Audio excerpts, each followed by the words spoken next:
안녕하세요. 지극히 사적인 책 읽기의 똑서입니다. 추석 연휴가 시작됐어요. 추석 연휴에는 지금 제가 밀려있는 영상들을 찍을 수 있어서 저 개인적으로는 참 좋은 시간이에요. 평일에는 새벽밖에 찍을 시간이 없어요. 그런데 이렇게 명절에는 제가 찍고 싶을 때 찍을 수 있어서 참 좋아요. 물론 일을 하긴 해야겠지만 그래도 하루 이틀이면 되니까요. 이 추석 명절 때 많이 찍어 놓고 제가 바로바로 업데이트 될 수 있도록 할게요. 오늘은 시타르타 마무리 짓지 못한 상태에서 새로운 책으로 시작하려고 해요. 바로 그 책은 짜잔! 네, 호오포노포노의 비밀입니다. 이 책을 시작하게 된 이유는 제가 10월달에 독서 모임이 있어요. 이 책으로 독서 모임 회원님들이 조금 더 편안하게 이 책을 읽을 수 있도록 약간 도움을 드리고자 이 영상을 먼저 촬영하게 되었어요. 이 책은 보여드릴게요. 그리고 모든 것이 변했다. 이 책하고 거의 연결돼 있어요. 같이 읽으시면 좋아요. 제가 이 책은 독서 모임 첫 번째 모임책이었고요. 이 책은 두 번째 모임책이고요. 왜 이걸 첫 번째로 읽었냐면요. 아니타가 임사체험을 하고 우주의 본질에 대해서 자기가 설명해주는 부분이 있어요. 그때 우주의 본질을 기쁨, 완전한 사랑, 환희, 행복, 자유 이런 상태라고 말을 해요. 이 영상을 보시면 그 우주의 본질에 대해서 우주는 이런 모습이다라는 부분이 있어요. 왜 우주의 본질이 중요했냐면 그건 바로 우주의 본질이 나의 본질하고 똑같기 때문이에요. 네, 놀랍죠? 네, 나의 본질이 우주의 본질하고 똑같기 때문에 그거를 회복하는 과정이 호오포노포노의 비밀이에요. 내가 이 세상에 살면서 세상의 기준에 부합되기 위해 나 나름대로 만들어 놓은 기준, 세상의 기준 이런 것들로 나의 본질을 흐트렸다면 이제 나의 본질을 다시 회복하는 그 과정이 필요하거든요. 그래야 나의 영혼, 나의 진정한 본질을 회복해서 더 행복한 삶을 살아갈 수 있습니다. 그래서 이 책을 두 번째 선정하게 되었고요. 이 호오포노포노를 읽기 전에 잠깐 제가 그림으로 잠깐 설명드릴 부분이 있어요. 보이시나요? 제가 급조해서 그린 그림입니다. 이게 전체 그림입니다. 거대한 우주가 있고 나는 그 거대한 우주로부터 왔어요. 그래서 거대한 우주와 나의 본질은 똑같아요. 이 거대한 우주와 나는 이 연결관에 의해서 연결이 되어 있어요. 네, 바로 그 연결관이 잠재의식, 무의식, 호오포노포노에서 말하는 무의식이라고 저는 생각을 했고요. 그리고 이 연결관을 통해 진짜 나의 참자, 나의 영혼, 나의 본질이 연결되어 있습니다.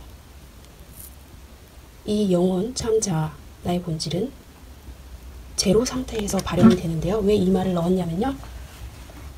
요거를 설명드리고 싶었어요.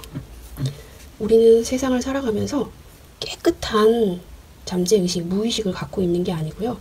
바로 우리의 기준, 세상의 기준, 규칙, 원칙 이런 찌꺼기들이 여기 이렇게 간에 끼어요. 그게 바로 기억이에요. 여기에서 호오포노포노에서 말하는 건 그걸 바로 기억이라고 해요. 우리 이렇게 이런 식으로 끼고 또 어떤 엄청 큰 덩어리가 끼겠죠. 어떤 큰 상처, 고통이 또 몰려오면 이렇게 찌꺼기 같은 게 끼잖아요. 그러면 이 연결관이 거대한 우주에 있는 본질과 나의 본질이 연결됐던 이 거대한 관이 이렇게 찌꺼기로 끼어서 연결을 막아버려요. 그래서 나의 참자아를 발현시킬 수 없어요. 이 참자아는 제로 상태에서 발현이 되는 거예요. 그래서 이 찌꺼기 같은 거를 깨끗이 청소해야 되잖아요. 네, 빡빡 청소를 해야지만 이 다시 깨끗한 연결관이 나와 연결이 되어서 거대한 우주의 본질과 나의 본질이 서로 연결이 될 거예요. 그렇기 때문에 이 찌꺼기를 제거하는 작업이 바로 정화 작업인데, 호오포노포노의 비밀에 바로 그 정화 작업이 있습니다. 호오포노포노의 비밀에서 이 영혼 참자는 신성이라고 말을 해요. 네, 조금 가까이 보여드릴게요. 네, 책마다 이렇게 부르는 용어가 달라요. 어떤 책에서는 잠재의식을 참자아라고 표현하기도 해요. 그래서 책마다 그 용어를 그때그때 다르게 받아들이면 됩니다. 그래서 유연한 자세로 책을 읽으시면 좋아요. 네, 호오포노포노에서는 참자아 영혼을 신성이라고 부르고요. 그리고 이 잠재의식을 무의식이라고 표현하는 것 같아요. 제 생각에는. 그래서 전체적인 그림은 이렇습니다. 그리고 모든 것이 변했다는 이미 유튜브 영상으로 제가 제작을 해놨어요. 혹시 책을 읽지 않으신 분이나 영상을 듣지 않으신 분은 듣고 이 호오포노포노의 비밀을 들으시면 좋을 것 같습니다. 네, 두 번째 독서 모임 책 시작할게요. 새로운 책으로 시작하는 기분은 매우 좋은 상태입니다. 이 책의 호오포노포노 비밀이라는 책에 여는 글의 제목이 우주의 비밀이에요. 아니타가 체험한 그 우주의 본질하고 동일하죠. 네, 우주라는 용어에 조금 익숙해지시면 좋을 것 같아요. 여는 글을 읽어보면 이런 말이 있어요. 페이지 14페이지를 보면 목표를 성취하기 위한 사용수단으로 긍정화, 시각화, 의도, 신체 지각요법, 최종 목적 감지하기, 글쓰기, 감정해방요법, 녹음법 등 셀 수 없을 정도로 그 방법이 많다. 이 책을 쓴 조비테일 님이 그 방법들이 언제나 예외 없이 통하냐고 물어요. 그러자 사람들이 그렇지 않다라고 말을 하죠. 그러면서 또 묻습니다. 왜 그럴까요? 라고 물어요. 그러면서 자기 스스로 대답을 합니다. 그 방법들은 모두 한계가 있기 때문이에요. 여러분이 예로 든 것들은 여러분이 모든 열쇠를 쥐고 있다고 알려주는 도구에 지나지 않아요. 도구는 수단, 기술, 방법 등을 말하죠. 아까 말했던 그 방법들은 다 도구에 지나지 않아요. 진실은 다릅니다. 여러분이 모든 책임을 지고 있는 것은 아닙니다. 여러분이 그 도구들을 내던지고 여러분 마음속에 무한대를 믿는 순간 진짜 기적이 찾아옵니다. 네, 이런 도구들을 사용하기 전에 여러분의 마음을 무한대로, 마음속에 무한대를 믿어야 된대요. 그 무한대가 바로 제로 리미트, 공상태입니다. 그동안 만약에 자기계발서나 시크릿, 끌어당김 같은 책에서 이런 방법적인 측면만 중요하게 생각하고 받아들였던 분들이라면 이 책이 뭐지? 약간 거부 반응일 수도 있어요. 그래도 참고 잘 넘어가시면 여러분들 마음에 평화와 안식이 찾아올 겁니다. 이 책의 처음 꼭지글이 모험 속으로 라는 거예요. 네, 모험 속으로. 정말 생소한 곳으로 떠날 거예요. 지금부터 전혀 듣도 보도 못한 그 신비로운 곳으로 모험을 떠날 거예요. 친구 마크랑 전국 체면술사 연합회 워크숍에 갔어요. 근데 그때 마크가 새로운 이야기를 해줘요. 하와이 심리치료사가 환자를 진찰하지도 않고 고쳤대요. 미치광이 범죄자들이 우글거리는 병원을 통째로 고쳤대요. 신기한 거는 환자를 단 한 명도 진찰하지 않고 고쳤다는 거예요. 황당하죠? 네, 정말 황당합니다. 바로 호오포노포노 하와이식 치유법을 썼다고 합니다. 호오포노포노, 철자도 모르고요. 발음하기도 어려운 이 호오포노포노의 단어의 정의는 이래요. 우리 내부에 유독한 에너지를 방출해서 신성한 생각과 말, 업적, 행동이 효능을 발휘하도록 하는 과정이다. 간단히 말하면 호오포노포노는 바로잡다 혹은 오류를 수정하다라는 뜻으로 고대 하와이인들에 의하면 오류는 과거의 고통스러운 기억들로 얼룩진 생각에서 비롯된다고 한다. 바로 이런 고통스러운 생각들로부터 방사되는 오류의 에너지를 정화하는 방법이라고 합니다. 우리의 기억들로부터 오류가 생긴대요. 과거의 고통스러운 기억들로부터. 네. 그래서 그 기억들을 바로잡는 방법이 호호포노포노라고 합니다. 이렇게 환자를 진찰하지도 않고 그 병원에 있는 미치광이 범죄자들을 다 고쳤다는 이 상한 하와이 심리치료사가 누굴까? 궁금하죠? 네, 조 비텔님이 바로 그 모험 속으로 떠납니다. 그래서 막 찾아봐요. 도대체 누굴까? 이 사람은 누굴까? 이거저거 찾아보다가 인터넷 기사를 찾아요. 그러면서 거기에 이하레 아카라 휴렌 박사를 찾습니다.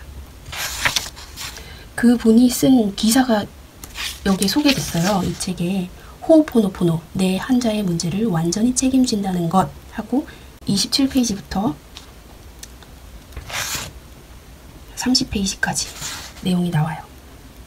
그 내용을 보면은 어떤 여성분이 상담하러 와요. 내 아들이 걱정돼요. 그 애가 다시 마약을 시작했거든요. 라고 하면서 가슴 아픈 이야기를 털어놓을 때 심리치료사는 이렇게 했대요. 환자가 아니라 자신의 마음속에 그릇된 생각의 문제의 원인이 뭘까? 라고 생각하고 자신을 정화를 했대요. 황당하죠? 문제는 그녀가 갖고 있는데 왜 나 자신을 정화하죠? 저는 이런 마음이 들었거든요, 처음에. 휴렌 박사는 이렇게 얘기를 해요. 심리치료사들이 전통적으로 사용해온 문제 해결 방법과 치유법은 문제의 원인이 치료사가 아니라 환자의 내부에 있다라고 믿고 있대요. 그래서 치료사들은 환자가 본인의 문제를 해결하도록 돕는 것이 자신의 의무라고 생각합니다. 저도 이렇게 생각했거든요, 여지까지. 그런데 이런 믿음은 환자를 치료하는 도중에 치료사 스스로 지치게 만들 뿐이라고 합니다. 심리치료사들은 문제가 된 상황이 전적으로 자신의 책임임을 인정해야만 그 문제를 효과적으로 해결할 수 있다고 합니다. 그래서 환자가 아닌 치료사의 자신의 마음속에 있는 그릇된 생각의 문제의 원인을 인정하고 자신을 치유해야 한다고 합니다. 너무 이상하죠? 저는 이거 읽는데 약간 거부반응이 일더라고요. 뭐지 이 이상한 이야기는? 말도 안 되는, 논리적으로 이해 안 되는 이야기들을 뭐지? 그래서 책을 덮고 싶은 마음이 살짝 들었어요. 그런데 여기에서 잠깐 이렇게 말씀드리고 싶어요. 저 같은 마음이 드는 분이라면, 그때 제가 아니타가 우주 체험을 하고 왔을 때 자신의 인사 체험을 창고에 비유해서 설명을 한 부분을 이렇게 그림으로 제가 설명드린 적이 있어요. 우리가 사는 세상은 그 끝을 알 수 없는 거대한 창고 같아요. 그런데 우리는 이 거대한 창고를 어떻게 살아가냐면은 감각이라는 이 노란색이 좀 크게 나는데요. 점이라고 생각하시고요.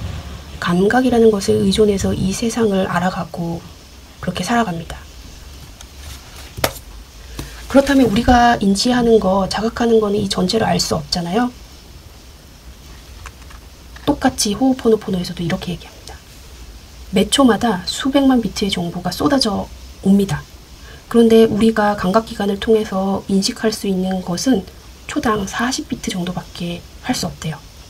그러면 실제로는 정보라고도 할 수 없는 의식적인 경험으로 우리가 순간순간을 판단하며 살아갑니다. 결국에는 우리는 어떤 순간에도 그 순간에 일어나는 일에 대해 완전히 자각하지 못한다는 거예요. 그래서 지금 휴렌 박사가 하는 말이 이상하고 괴리감이 들고 말도 안 되고 이해가 안 되지만 한번 우리가 자각하지 못하는 이 세상에 무언가 있을 거잖아요. 그 믿음을 한번 바꿔보시고 계속 읽어나가시면 좋을 것 같아요. 네. 이 책을 처음 접하는 분들은 놀람 상태일 것 같아서 표정 바꿀게요. 환자를 치유하는 게 아니라 자기 자신을 치유한다. 참 생뚱맞죠. 이 휴렌 박사가 쓴 칼럼에는 이렇게 나와 있어요. 이 호호포노 훈련의 밑바탕에는 모든 책임은 전적으로 나에게 있다라는 전제가 깔려 있어요. 그래서 자신의 인생에서 일어나는 모든 일은 그 무엇이든 결국 자신의 책임이라고 합니다. 네, 이 전제를 잘 인식하고 이 책을 읽어나가야 돼요. 호호포노포노는 그래서 문제를 시련이 아니라 기회로 봅니다. 왜냐하면 나를 정화할 수 있는 그 잠재의식, 무의식을 다시 깨끗하게 청소할 수 있는 기회가 되기 때문이에요. 그리고 이런 문제들은 바로 과거에 대한 기억들이 재생된 거래요. 이런 기억들을 깨끗하게 청소하고 정화할 수 있는 기회가 문제입니다. 바로 이 기사를 읽고 조비티엘님과 친구 마크는 이 말을 이해하지 못했대요. 정말 그랬을 것 같아요. 그리고 이 기사를 쓴 이하레 아카라 휴렌 박사를 찾아야겠다 라고 하며 마지막에 모험은 이미 시작되고 있었다 라고 하면서 이 첫째 꼭지 부분을 끝내요. 네, 이제 이하레 아카라를 찾기 위한 모험을 시작합니다. 이 생뚱맞고 이상하고 개기스러운 이야기 한번 계속 읽어 나가고 싶지 않으세요? 네, 오늘은 여기까지 하고요. 다음 시간에 봬요. 네, 딸이 만들어준 이 캐릭터 사랑합니다. 여기까지 들어주신 모든 분들 사랑합니다. 구독과 좋아요는 사랑입니다. 감사합니다.